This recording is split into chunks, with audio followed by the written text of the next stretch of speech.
Existe um luto, uma dor que não tem nome. É quando os pais perdem um filho. Não sei o que vai ser daqui para frente. Tudo que eu tenho é ela. Eu conheci o Vale da Sombra da Morte. Eu, como mãe, ali naquele momento, não tinha nada que eu pudesse fazer a ela. Quando eu vi meu filho ali na UTI, entubado, a pior visão que eu já tive na minha vida. Eu abri os olhos para muita coisa que antes eu não via. Eu também me revoltei, eu também, questionava Deus. Importante que você e seu marido lutou, que é a lei, né? A lei Raíssa. Essa lei é nesse sentido, pensando na segurança dos praticantes. É possível sobreviver a isso procurando ajuda, e esse grupo é um tipo de ajuda. Foi um presente de Deus na minha vida. Não questione, permaneça, permaneça, permaneça. E poder estar aqui para ajudar as pessoas que estão passando por essa dor. Meia idade, inteira vontade, mulheres de meia, razão e sensibilidade. Quando morre um marido, a esposa, a gente se torna viúva, viúvo. Quando morrem nossos pais, nós nos tornamos órfãos. No entanto, existe um luto, uma dor que não tem nome. É quando os pais perdem um filho. E é sobre esse tema, doloroso, sensível, que nós vamos tratar no programa de hoje. Eu sou a Isa Oliveira. E eu sou Gislene Valim. E você está no programa Mulheres de Meia. Nossas convidadas hoje são a Melissa Marcondes Freitas. Oi, Melissa, muito bem-vinda. Obrigada por ter aceito o nosso convite. Eu que agradeço. Boa tarde. E a Ana Firmo. Muito bem-vinda, viu, Ana? Bem, vamos começar com a Melissa, né? Se você está aqui, é porque você teve de se despedir da sua preciosidade.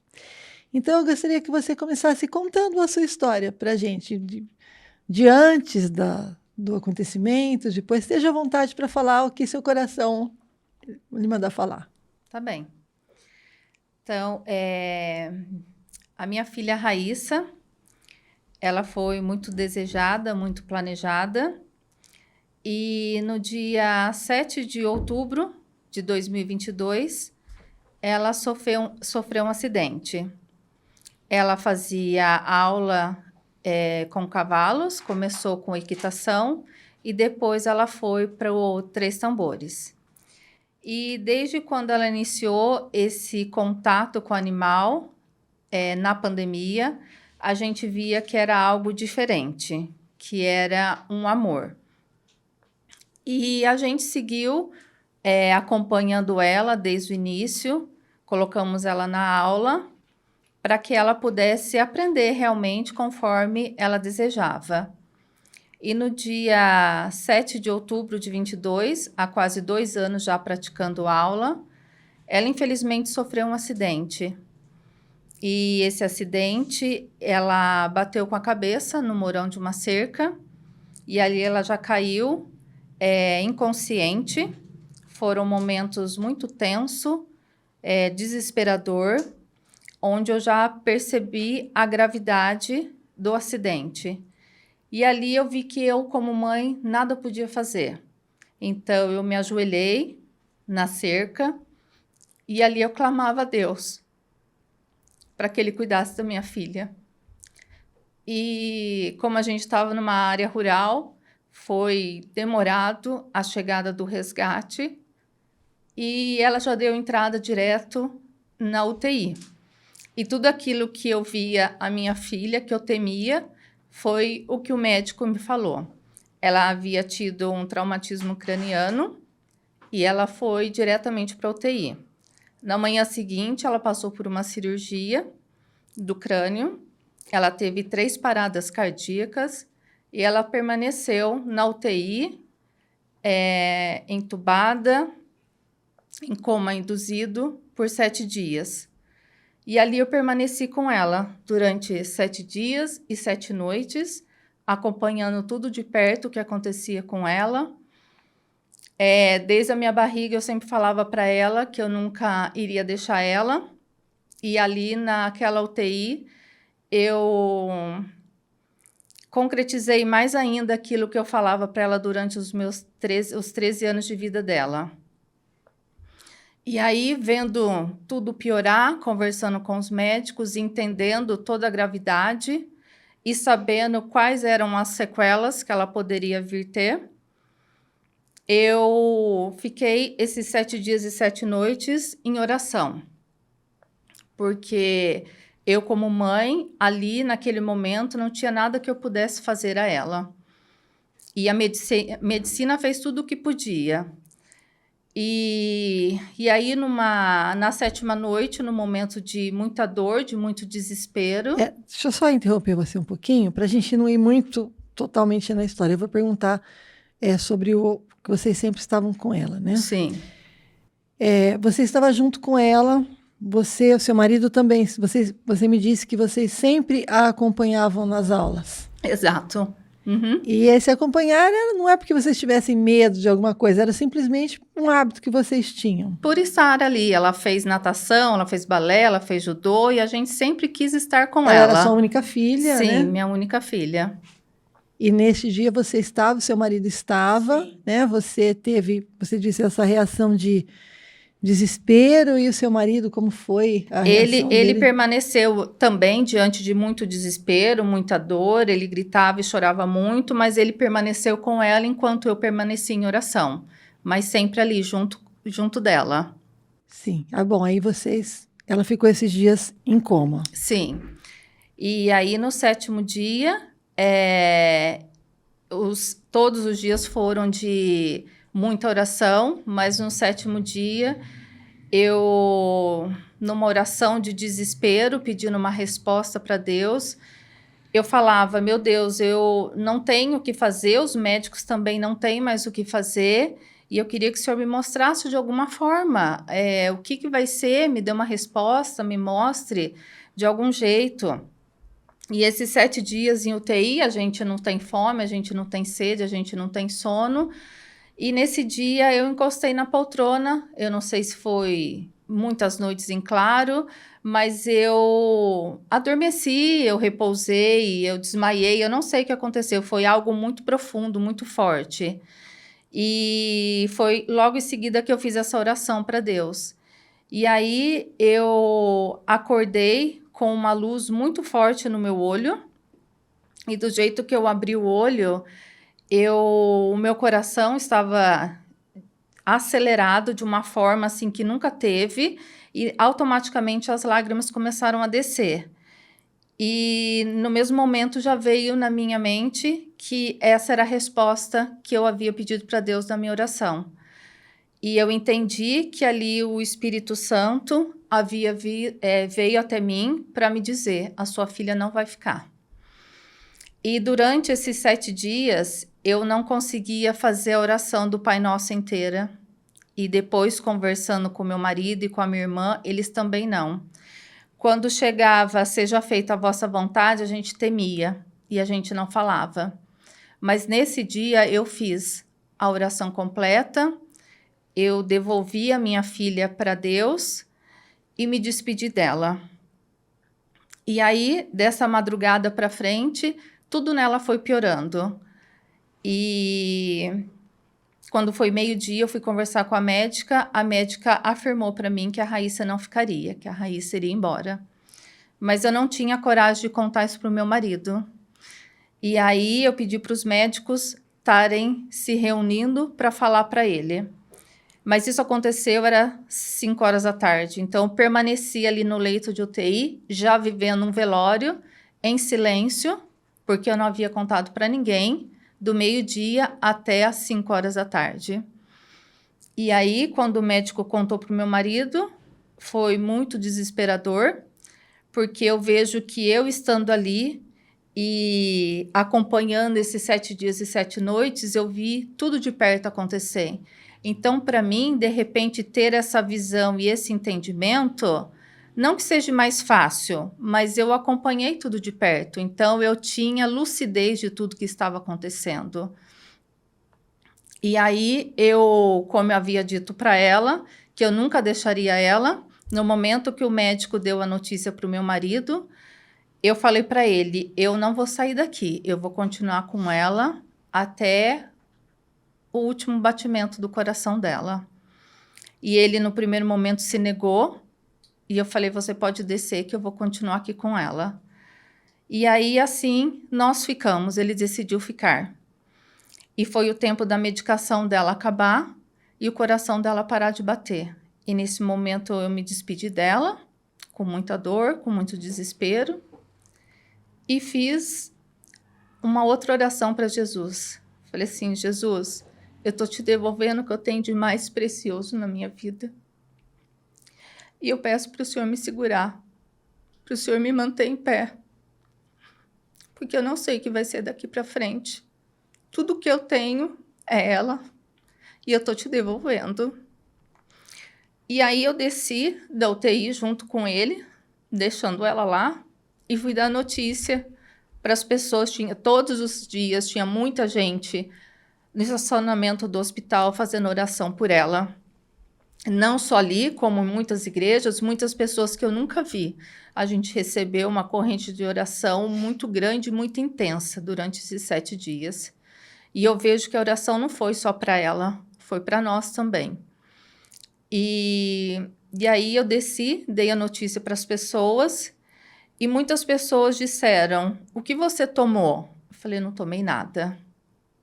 Porque ao mesmo tempo que eu estava desesperada, eu estava ainda, por tudo que aconteceu, eu ainda estava calma, de uma forma serena. E eu não sei explicar isso.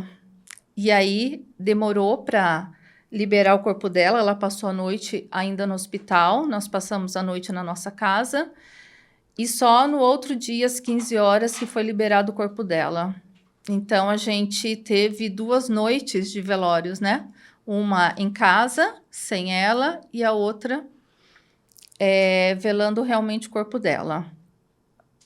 E aí aconteceu, né?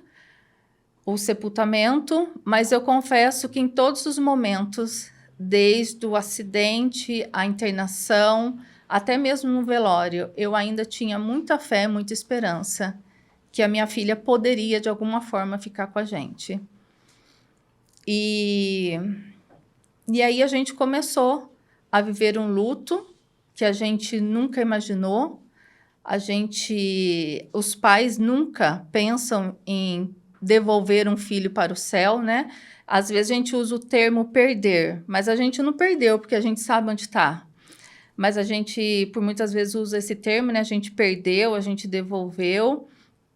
E nenhum pai está preparado para isso. Até mesmo os pais que têm filhos, que tiveram filhos com doenças graves, que ouviam relatos do médico, que sabiam que seus filhos não iam permanecer. A fé e a esperança é a última que morre. E ali eu me revoltei muito contra Deus, eu questionei muito Deus, eu briguei muito com Ele e vivi assim por uns 3, 4 meses. O meu marido estava vivendo o luto da mãe dele fazia apenas 1 ano e 5 meses. Então, foi muito pesado tudo que nós vivemos. E aí nós percebemos nós vivemos, né? Que todo aquele acolhimento, aquele apoio que a gente imaginava daquelas pessoas que sempre estiveram conosco, infelizmente isso não aconteceu. Então nós tivemos que aprender a lidar, reaprender a viver sem a nossa filha, reaprender a viver sem as pessoas que a gente tinha ao nosso lado, que eram para nós pessoas queridas, e tantas outras coisas que o luto traz. E aí, esses 3, 4 meses, eu voltei a ir para a igreja, mas eu confesso que eu ia só para brigar com Deus. Eu ia lá para questionar Ele, o porquê, o para quê, por que comigo, tanta gente maldosa nesse mundo, por que o Senhor foi levar minha filha, saudável, feliz, viveu os seus 13 anos intensamente...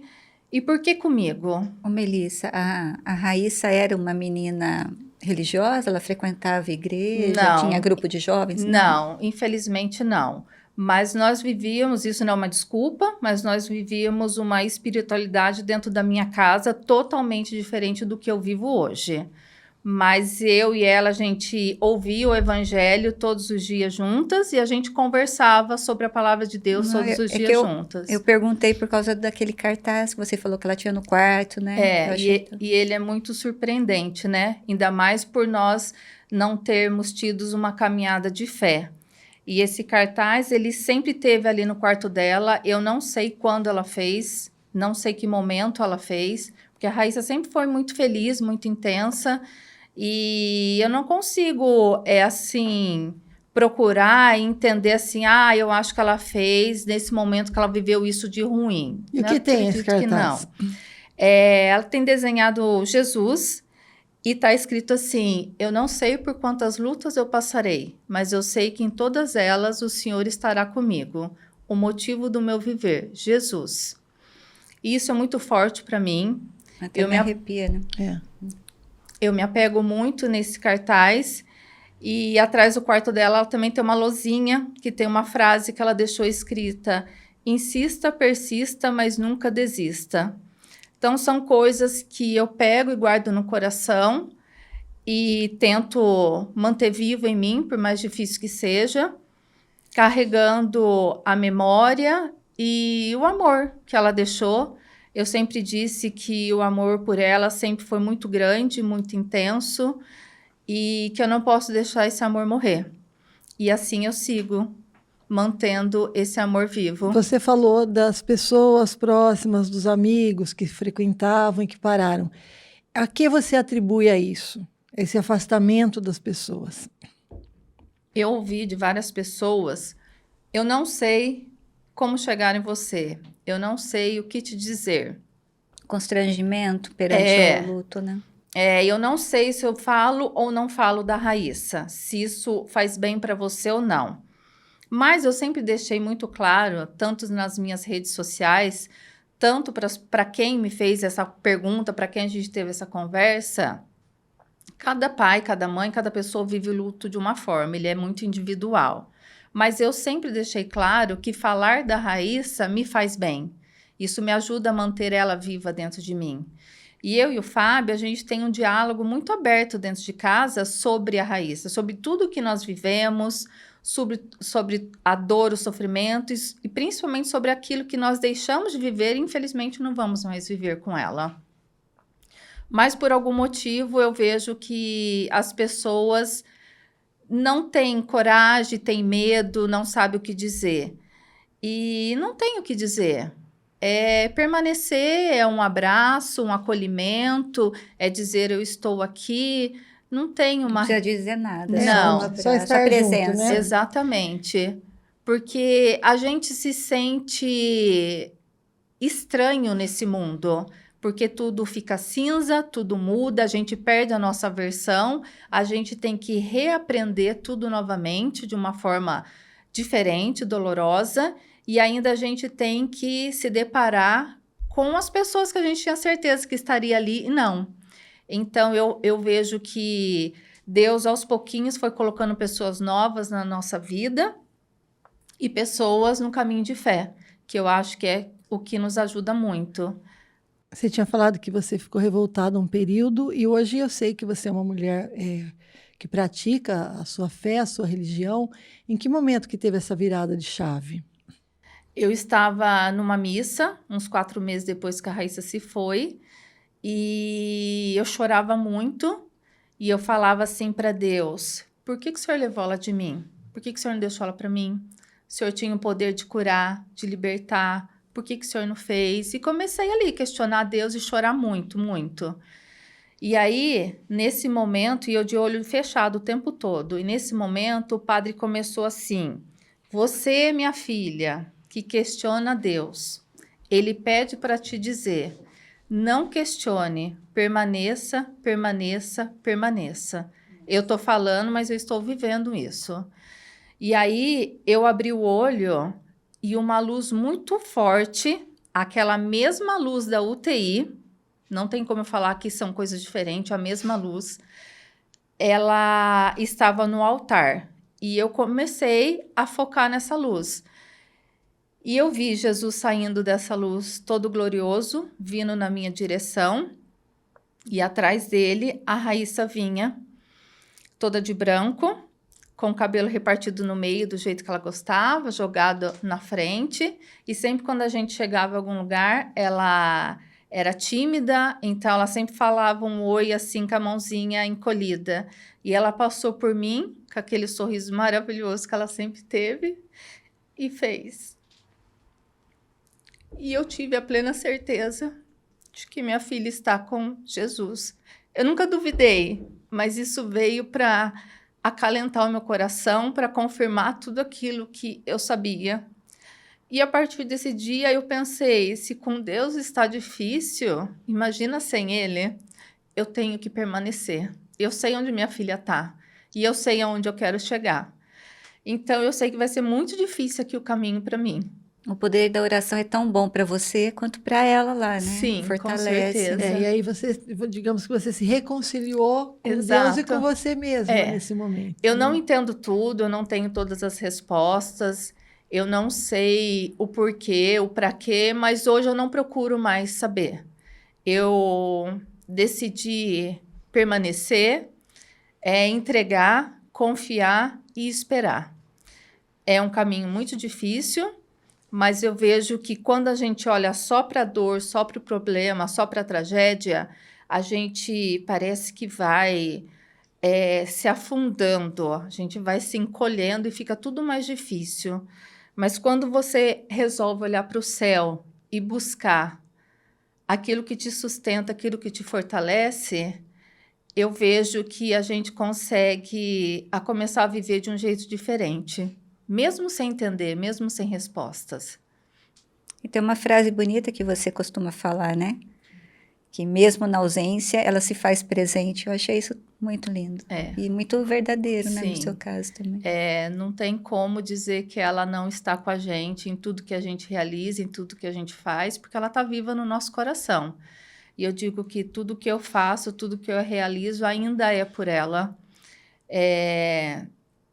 E todo esse amor que eu tenho por ela e ela por nós, eu digo que eu não posso deixar ele morrer. E eu não vou deixar ele morrer. Eu falo que enquanto eu viver, eu vou falar da minha filha, eu vou trazer tudo aquilo, porque eu digo que a dor e o amor, elas andam junto.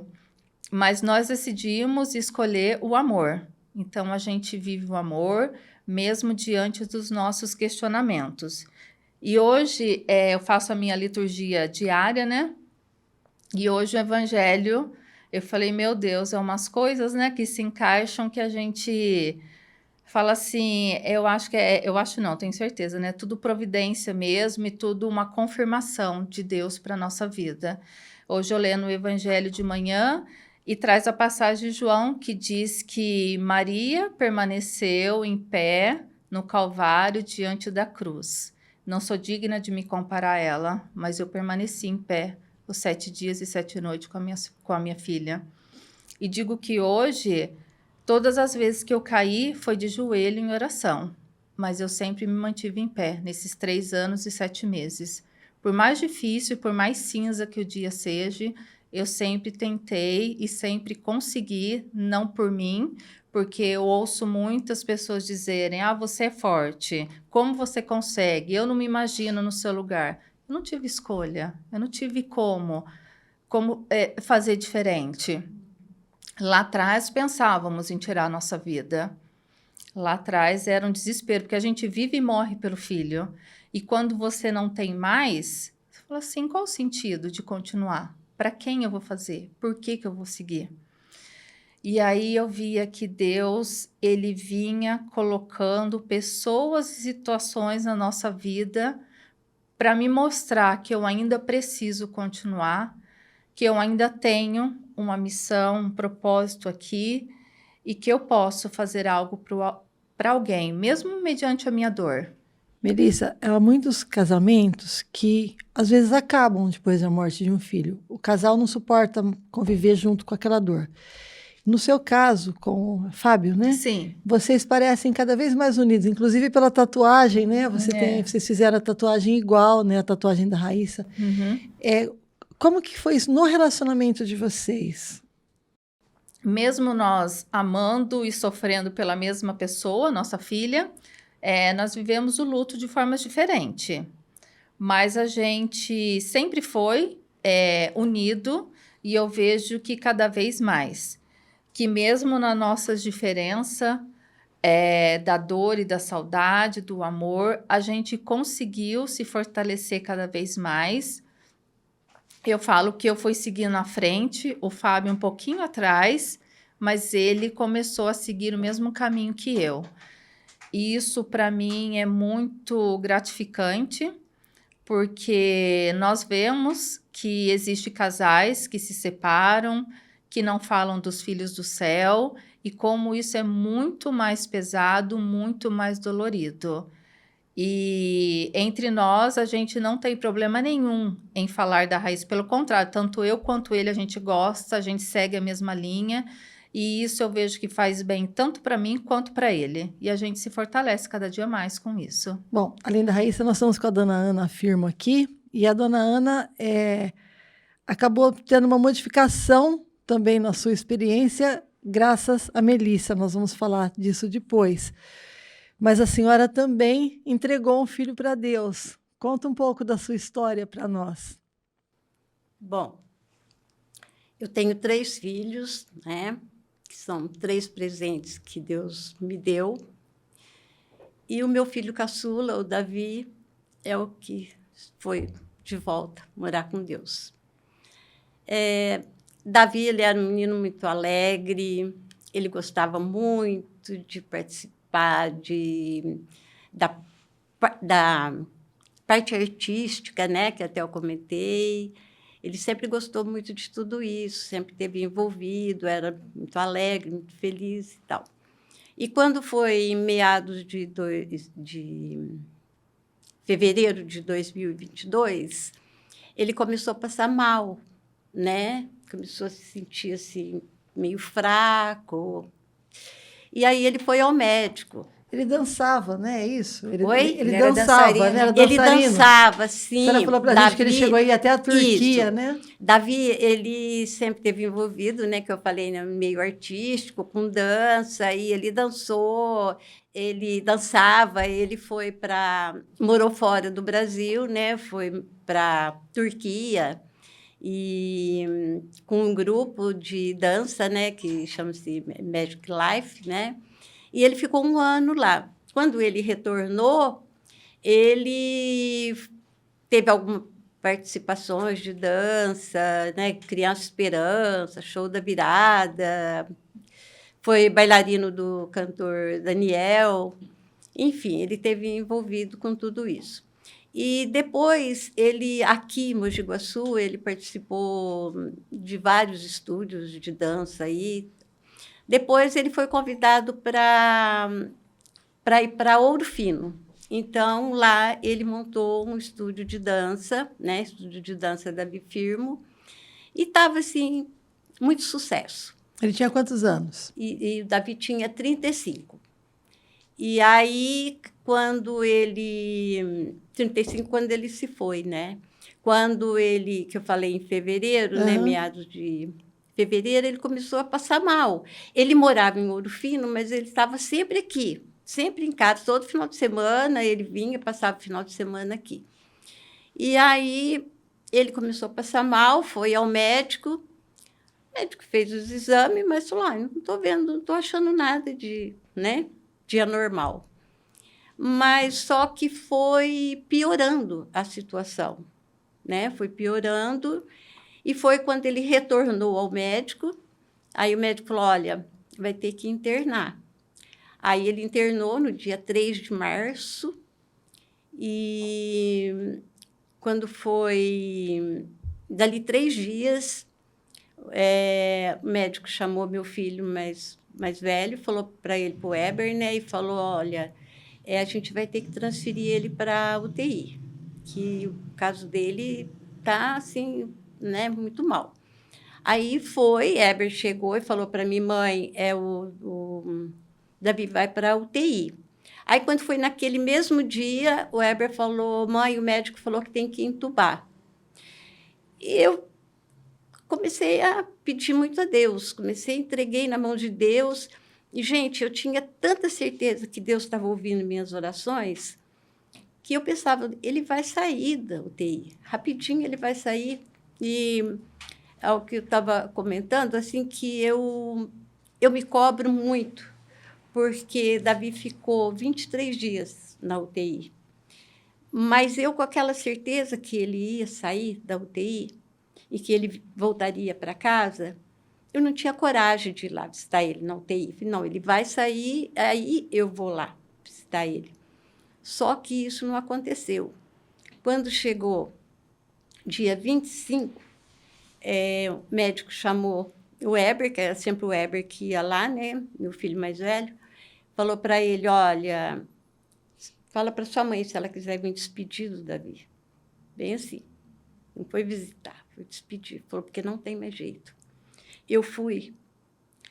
E quando eu vi meu filho ali na UTI, entubado, a pior visão que eu já tive na minha vida, sabe?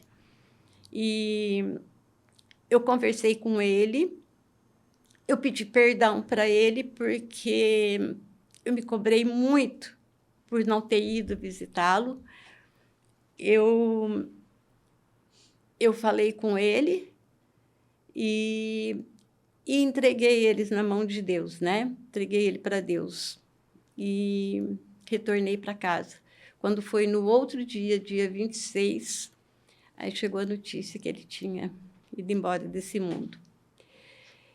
E aí eu fiquei, gente, a minha vida acabou. Eu falei que eu conheci o Vale da Sombra da Morte. Foi muito, eu fiquei muito mal, muito mal, muito mal. Igual a Melissa, eu também me revoltei, eu também, sabe, questionava Deus. Inclusive, eu perguntava, por que não eu? Eu pensava, eu já criei meus filhos, já tinha meus netos, eu já cumpri minha missão. Mas Deus falava comigo, você não cumpriu sua missão. Você ainda tem coisa para resolver aqui, né? E, enfim, gente, depois do sepultamento, essa coisa toda, eu entrei em depressão. Eu não queria conversar com ninguém, eu não queria receber visita, eu não queria nada, sabe? Não queria nada. Eu passei uns dias, eu não sei quantos dias que eu passei, mas eu não queria falar com ninguém. Mas teve um dia que eu me ajoelhei, eu moro só, né? Deus e eu me ajoelhei e pedi a Deus que me desse ânimo, que me desse força para eu sair dessa situação. Claro que eu procurei, né, ajuda com psicólogo e tudo, mas eu comecei a pensar em mim, na minha família, nos meus filhos, nos meus netos, né?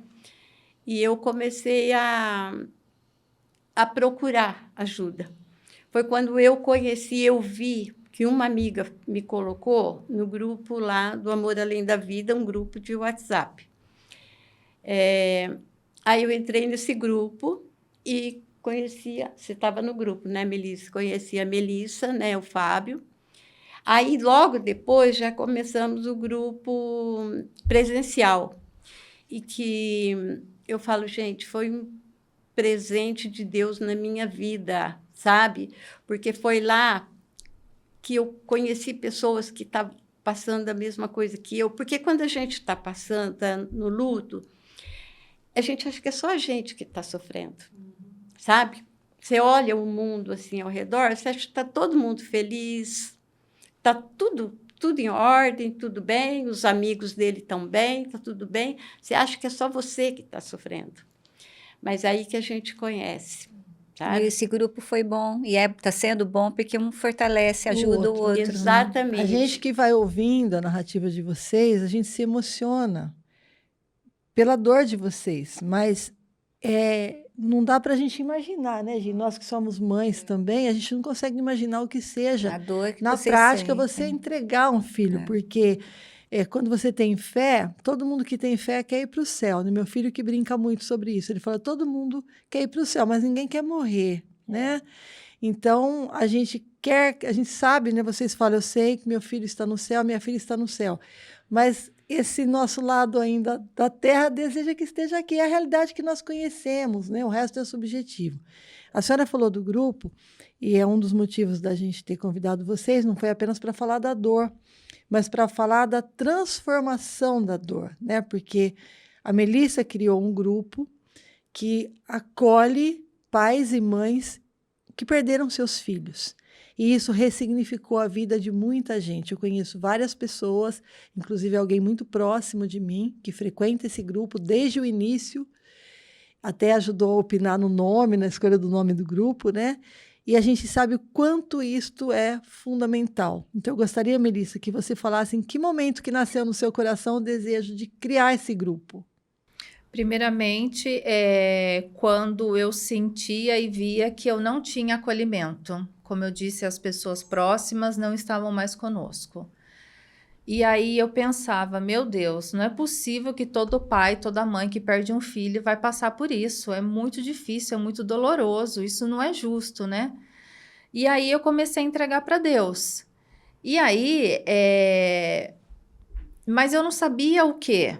E aí, o que começou a acontecer? Eu via postagem de alguém, e assim, eu falo que a gente, infelizmente, no meu caso, quem não aprende no amor, aprende na dor, eu abri os olhos para muita coisa que antes eu não via, ou eu não tinha sensibilidade, ou não me importava. Mas aí eu comecei a perceber quantas mães, quantos pais devolvem os filhos para Deus depois que a Raíssa se foi.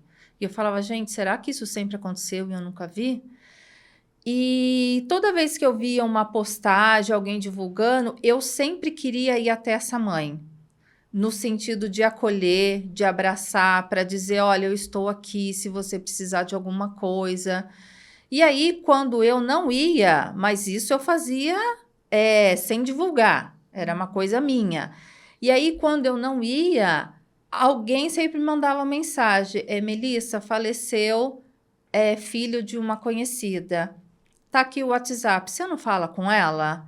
E aí começou a aparecer, sabe? Às vezes pai ou mãe sabia da minha história, vinha atrás de mim, às vezes alguém indicava para eu falar com outro pai, com outra mãe. E aquilo lá, e aí eu falava assim que era uma troca muito grande, porque muitas vezes eu ia na intenção só de ajudar, só de acolher. Mas era uma troca que eu também era ajudada, que eu também era acolhida, e aquilo me fazia bem. E aí eu falei assim, meu Deus, eu preciso fazer algo para que a gente consiga acolher realmente essas pessoas que estão sofrendo, que queiram, né? Porque muitas vezes a gente se fecha no nosso mundo, na nossa dor, e a gente não quer saber de nada. Mas eu via que tinha gente que queria, mas que não conseguia assim como eu. E aí eu fui atrás de uma pessoa, atrás de outra, na intenção de me ajudar. Recebi alguns nãos, não da forma não vou te ajudar, mas no sentido assim, que tinha que ser uma coisa engessada, uma coisa que teria que ter um esqueleto de começo, meio e fim. Mas eu não queria isso. O meu coração, eu tinha o desejo que se aquela mãe quisesse sentar na minha frente e ficar repetindo 10 vezes a mesma coisa e ficar chorando, que eu ia escutar ela e estava tudo certo. E aí, um dia lá na igreja, conversando com a Kátia, ela falou assim, não, eu acho interessante esse projeto, vamos ver o que a gente consegue. Aí já foi atrás de uma outra amiga psicóloga, porque eu precisaria de o apoio de alguém, né? Eu sozinha não teria estrutura emocional e nem conhecimento teórico para tudo isso, né? E aí deu certo. Aí eu comentei com uma pessoa que eu precisaria do espaço. Eu ali conversando, falando, não, espaço eu já tenho, vem aqui ver essa sala, dá para você? Na hora, assim, falei, meu Deus, é para ser, né? E aí eu ouvia muito, assim, de Deus, olha, você ainda tem que continuar, essa pessoa tá sendo encaminhada para você ajudar. Então, fui vendo que a minha filha não estava aqui mais para mim fazer por ela, mas eu podia fazer por outras pessoas de uma forma diferente. E aí nasceu o grupo Amor Além da Vida, nós fizemos uma votação, né, para definir o nome, onde todos participaram, e a gente faz encontro presencial uma vez por mês, além do grupo do WhatsApp. E ali eu falo que a gente construiu uma família, na verdade, porque a gente se conhece, a gente entende a nossa dor, ninguém fica questionando, ninguém fica interrompendo a nossa fala, ninguém fala vida que segue, vira página, Deus quis assim, porque a gente no luto escuta muita coisa que é revoltante. Então, a gente tem que usar uma peneira e ir filtrando. E no nosso grupo, a gente consegue entender a dor do outro, a gente respeita o espaço um do outro, e eu vejo que isso é muito bom para mim, e vejo também quanto é bom para os outros pais. E se alguém quiser informações desse grupo, como que acessa? Como que é feito? Tem uma página no Instagram, Amor Além da Vida, e lá tem o meu contato também. E aí a gente vai se falando pelo WhatsApp, nos encontros presenciais. No começo vocês se reuniam a cada 15 dias, né? Sim. E vocês resolveram espaçar mais. Isso. Porque chega no sábado, a maioria das pessoas tem outros filhos, trabalha a semana toda, né? E acabou, as psicólogas também sempre têm N atividades, né? Então, a gente fez uma vez por mês. Mas nada impede da gente marcar nosso cafezinho, nossos encontros paralelo, fora esse uma vez por mês. Porque muitas vezes a gente precisa e uma vez por mês acaba sendo pouco. O interessante desse grupo, eu fui apenas uma reunião de vocês, porque eu acho que não me pertence. Então, é uma questão de respeito a quem está ali. É como um grupo anônimo, por exemplo, os Alcoólicos Anônimos. Então, é um grupo para pessoas que têm dificuldade com o alcoolismo. Então, não é um grupo para uma pessoa ir lá por curiosidade para ouvir o que vão falar. Eu estive uma vez que nós fomos apresentar um filme, né? E eu precisava de dar um apoio para a pessoa que estava apresentando esse filme, e foi muito tocante, é muito tocante, porque são histórias, né? A dona Ana também estava lá naquele dia. Tem mães que perderam crianças, filhos mais adultos, mas é mães e pais, né? Então é muito doloroso, mas é muito bem estruturado, né? Porque tem sempre 2 psicólogas, nós inclusive falaremos com uma dessas psicólogas, ela está aqui no nosso estúdio hoje, a doutora Kátia. E assim, tem toda uma sustentação, tem a parte que você falou, a parte prática, que é a parte da dor, e a parte teórica. Porque, às vezes, se a gente fica só na dor, você perde um pouco o foco, o equilíbrio, é muito difícil. Quando chega um pai novo, né, uma mãe nova, é bastante difícil, né? E tem pais, assim, que passam e não conseguem ficar, como é que é? Já tiveram vários.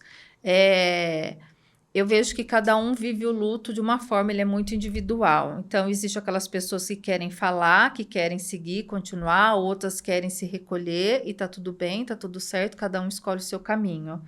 Existe, sim, vários pais que foram 1, 2 vezes, foram apenas uma e não foram mais. Outros que vão eventualmente, porque até mesmo o emocional não permite, e a gente acaba entendendo todos eles. E a gente sempre procura fazer uma dinâmica, trazer algo para mostrar o outro lado também, né? E às vezes a gente até programa o que vamos fazer hoje, né? Eu com as psicólogas, e acaba recebendo pai, mãe nova, que a gente sabe da necessidade de falar, de chorar, e a gente não faz nada daquilo que a gente programou para acolher aquele pai e aquela mãe. Por isso que eu não queria um grupo engessado, que tivesse um esqueleto para eu seguir, porque isso várias vezes aconteceu, da gente programar o grupo e chegar no dia, receber gente nova, e a gente só querer acolher aquele pai e aquela mãe que chegou. E mediante ao grupo também, acho que foi uma coisa que aconteceu muito junto, lá na igreja eu faço parte da pastoral da escuta. E a gente vê que como hoje nós estamos carentes do olho no olho, de eu querer falar e ter alguém para me ouvir, está faltando muito isso. As pessoas estão muito celular, muita correria no dia a dia, e se perdeu esse amor, esse carinho, esse acolhimento. Então, eu acho que é um trabalho que todos deveriam fazer. A escuta é muito importante. Melissa, também tem uma coisa importante que você e seu marido lutou, que é a lei, né? A Lei Raíssa, que está tanto em Mogi Guaçu quanto em Mogi Mirim. Se você quiser falar a respeito dela. Sim. Essa lei aconteceu primeiro em Mogi Guaçu. A lei chama Raíssa Marcondes de Freitas. Nós fomos atrás, pensando que todas as vidas importam. Pensando que tantas crianças, não só criança corre o risco, mas como adulto também, né? Mas focado mais nas crianças. Que o acidente, infelizmente, ele pode acontecer. Nem tudo está no nosso controle. E que, às vezes, ou sempre, as normas de segurança, elas podem auxiliar muito. Então, essa lei é nesse sentido, pensando na segurança dos praticantes, pensando em todo o contexto ali da pista que está sendo usada para a aula, do preparo do professor, no primeiros socorros, pensando em que em outras mães não venha a sofrer assim como eu, de repente, por não ter esse amparo. E hoje a gente tem Mogi Guaçu e Mogi Mirim, e existe um projeto que foi levado para Brasília. Então, nós estamos aí aguardando. Essa lei, ela exige algumas condições, né? Você falou uso de capacete, Isso. Como é que é? Uso de capacete, a pista adequada, tem toda a norma, né, para a pista, preparo para atendimento de primeiros socorros, então, não ter maltratos com os animais. Então, ela envolve não só o equipamento de segurança, né, mas várias coisas, pensando na prevenção e na saúde de todos os praticantes. E a dona Ana, a senhora começou falando do grupo, né? Que ressignificou a vida da senhora também, Sim. participar do grupo. E como é que foi? Como que mudou? A senhora estava lá sozinha, né? A Melissa ainda tinha a presença do Fábio, a senhora estava mais sozinha. E como que foi para a senhora o grupo? Como é o grupo para a senhora? Então, quando eu conheci eu falei, né? Eu achava que era só eu que estava sofrendo, né? Aí, quando eu conheci esse grupo maravilhoso, do Amor Além da Vida, eu entendi, eu vi que eu não estava sozinha, que não era só eu que estava sofrendo, né? E a melhor coisa, gente, a gente está junto. A gente tem a psicóloga Kátia e a Cidinha agora, que está lá conosco, que é nosso esteio, né? Que está ali, que nos ajuda, que nos dá o apoio. E, para mim, tem sido muito bom, fez muito bem para mim, porque é muito bom ali aquela amizade. Nossa, a gente faz a reunião, a gente fala, a gente chora. Ninguém vai falar, viu, para de chorar, porque isso acontece muito. Extravasa, né? A gente vai falar, está entalado aqui, vai falar dos nossos filhos, aí a pessoa fala, não fala, não chora, não.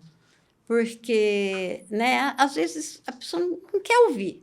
A maioria das pessoas, né, Melissa, não querem nos ouvir. Não gosta de falar que a gente fala. Né? Ninguém quer ouvir coisa triste, né?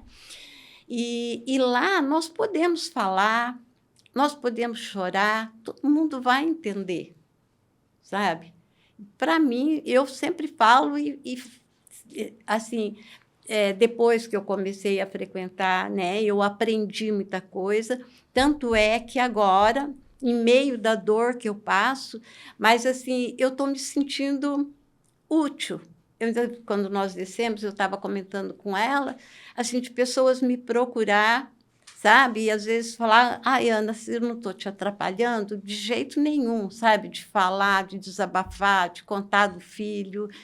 E que a gente, né, já fiz o convite para levar para lá, para o nosso grupo. A senhora nos disse também, antes de começarmos, que a senhora faz artesanato, que isso também ajuda, sim, né? Essa ocupação. Sim, nossa, o artesanato é uma terapia e tanto, né? Eu sempre trabalhei com artesanato, sempre gostei, desde criança. Depois, né, trabalhei durante 10 anos no CAPES com o artesanato, né? E agora, mais do que nunca, né, gente? A minha casa, se vocês for lá, vocês vão ver entupidinha de coisa. E é maravilhoso o trabalho dela, é lindo. Depois a gente vai deixar seu contato também na descrição do Obrigada. programa. Grupo, Quem né? quiser fazer contato, encomendar, né? Um Maravilha. artesanato. A dor, obviamente, ela é uma dor inevitável e ela não vai passar. É é uma coisa para toda a vida, né? Uma marca para toda a vida. Eu acho que o que diferencia é você parar na dor, deixar que a dor se torne maior que você, ou você se mover apesar da dor, porque a dor não vai passar. Você nos contou, quando estávamos conversando, programando esse encontro, sobre uma conversa que você teve com uma pessoa, né? Eu gostaria que você contasse essa história, porque eu achei muito tocante também. Eu vejo assim que a dor, ela nos paralisa ou ela nos transforma. Todos temos a opção de qual caminho percorrer. E eu vejo que muita coisa eu fui transformada pela graça de Deus. E aí, no sábado, eu tinha toda uma programação para mim sair no período da manhã e ficar em casa resolvendo outras coisas à tarde. E aí, de repente, mudou, sem programar, sem pensar. E uma das atividades que eu precisava fazer era ir no Jardim da Raíssa. Eu me refiro ao jardim, que é o cemitério, eu prefiro usar esse termo. E aí, eu e o Fábio, nós entrávamos e tinha uma mulher agachada no jardim. E conforme a gente ia passando, o choro dela ia se intensificando. E aí, eu pensei, nossa, será que eu devo ir lá? Mas não fui. Aí eu dei mais 3 passos, o Fábio ele é muito reservado, muito na dele. Ele falou assim, Mê, você não quer ir lá falar com ela? Falei, vou. Aí eu já recebi como uma confirmação, para você ir. E aí eu cheguei, coloquei a mão no ombro dela, ela estava agachada. Falei, posso te dar um abraço? Ela só fez assim, e ali eu fiquei com ela um tempão abraçada. E ela chorando, chorando, mas era um choro muito profundo, um choro sangrando, um choro dolorido. E eu ali em silêncio, em oração por ela. E aí, a hora que a gente soltou o abraço, a gente manteve as mãos juntas. Aí ela falou assim para mim, hoje faz 19 dias que o meu filho desceu à sepultura. Ele tinha 13 anos, a idade da Raíssa. E ali a gente começou a conversar um bom tempo. Ela quis ir até o Jardim da Raíssa e nós fomos. E ali o Fábio também começou a conversar com ela. E enquanto estávamos ali, um pai que também perdeu um filho, que é conhecido nosso, estava ali próximo. Daí ele viu a gente e chegou até nós. E nós 3 ficamos ali acolhendo, conversando com essa mãe. E eu falo que a sensibilidade que hoje a gente tem pela dor do outro, né? Esse amor, esse querer acolher. E eu falo que nada é coincidência, é providência, porque eu tinha toda uma programação e um filho de 13 anos, ela contou toda a história. E eu fico assim, meu Deus, e aí eu vejo o agir de Deus, vejo que a gente ainda precisa continuar, que a gente ainda tem muito o que fazer, que se decidimos escolher o amor, ele está aí e ele transborda cada vez mais e Deus vai nos mostrando o caminho, né? Vai nos fortalecendo, nos sustentando e mostrando o caminho para que a gente possa perseguir. Melissa, se pessoas de outros locais, né, quiserem informações sobre como formar um grupo, podem entrar em contato com você. Sim. Então, nós vamos deixar o contato da Melissa na descrição deste episódio. Então, pessoas de qualquer lugar que queiram entrar em contato com ela sobre como formar as bases para formar um grupo assim, que é muito importante, realmente, fundamental. Sim, sim. Então, nós agradecemos extremamente a presença de vocês, nós sabemos o quanto é difícil, né? Mas você mesmo disse, cada vez que você fala, você está mantendo a vida da sua filha, a senhora também, né, dona Ana? Cada vez que fala, a senhora sente que o Davi está vivo e está sim. próximo, Mantém a né? memória viva. Mantém a Ele memória vai sempre viva, tá né? vivo na memória Exatamente. Então, eu nossa, agradeço muito vocês de terem vindo aqui expor assim, a alma de vocês, o coração de vocês. Nós sabemos o quanto sangra o coração de uma mãe, né, ou de um pai nessas condições.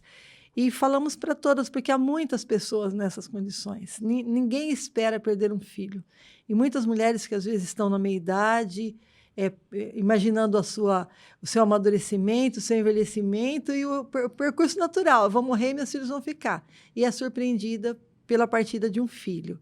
Então, isso não é fácil, mas é possível sobreviver a isso procurando ajuda, e esse grupo é um tipo de ajuda muito forte. Muito obrigada por vocês terem vindo. Eu que agradeço a oportunidade. Eu acho que é um assunto bem delicado, porém muito preciso ser dito, porque muitas pessoas precisam, assim como nós, e que nós podemos sim ajudar e transformar a dor em amor, e cada um escolhe o seu caminho, mas juntas somos mais fortes, e dor compartilhada é dor diminuída. Com certeza. Também agradeço pela oportunidade de a gente poder falar dos nossos anjos, né? E poder estar aqui para ajudar as pessoas que estão passando por essa dor. Muito obrigada, Deus abençoe vocês. Amém, Obrigada. todos nós.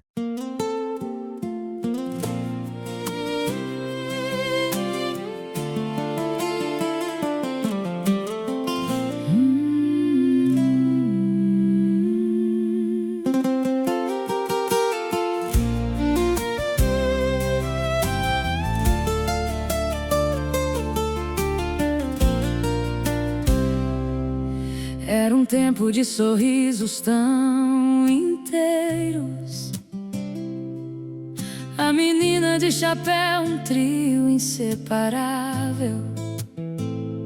Correndo com os cavalos, um amor tão verdadeiro. Uma vida tão linda e inabalável, que eles tinham o profundo medo de acordar e constatar que era só um sonho de tão bom que era. Mas o sol se escondeu sem avisar, e a partida repentina cortou o coração.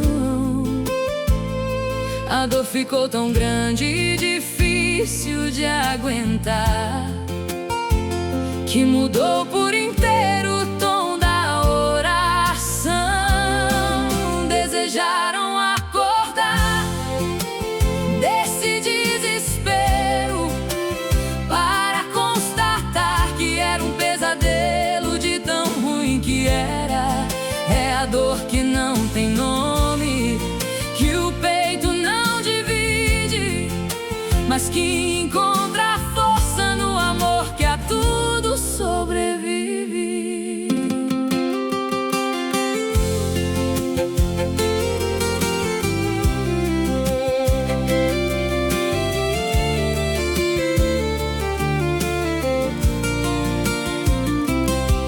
Desejaram acordar desse desespero, para constatar que era um pesadelo de tão ruim que era.